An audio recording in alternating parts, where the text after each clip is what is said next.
Nyumpulkeun nami abdi Tengku Lutfiani Adja ti kelas 10 IPS 1 absen 4. Abdi di dieu bade ngacaritakeun carita babat nyaeta Kian Santang. Kian Santang teh putra Prabu Siliwangi anu katelah gagah teu sakti di Pajajaran. Malah di Pulau Jawa teu aya oge hiji jalmi anu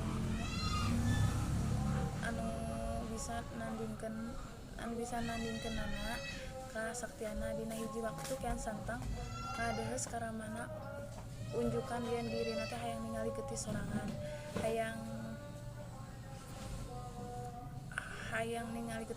hayang tarung ngadu jajanten tapi teu aya nandinganana keur nambah elmuna.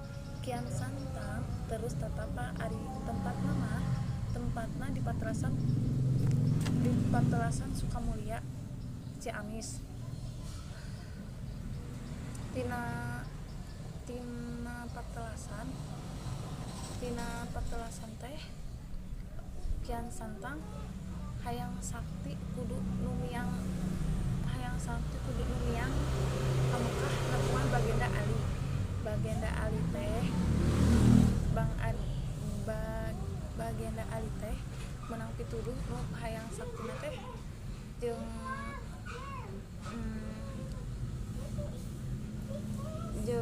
jeung Kian Santang teh kudu Bagenda Ali teh dina disebut kitu tapi teu kaluar tapi teu kadugaeun tina sabulu-bulu awak kalah kaluar getih. Geus tuntas diajar ilmu agama Islam. Kian Santang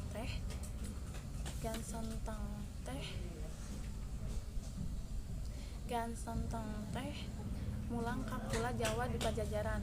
Kian Santang menyebarkan agama Islam ya rakyat Pajajaran anu henteu. Kian Santang maksa Prabu Siliwangi lebet Islam tapi tetep nolak Prabu Siliwangi kabur ka pelabuhan Jayanti.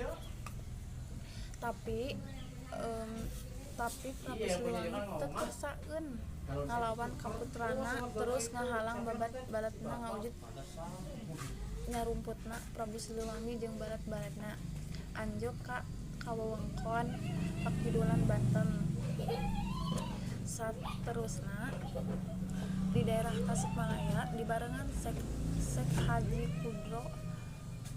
Kudrotullah ieu Syekh teu aya di Cihareukeun sanggeus Pupuy Layon satang dikurebkeun di daerah Gadog Garut.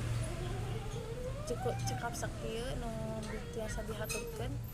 Mohon hampunten bila aya kalepatan. Wassalamualaikum warahmatullahi wabarakatuh.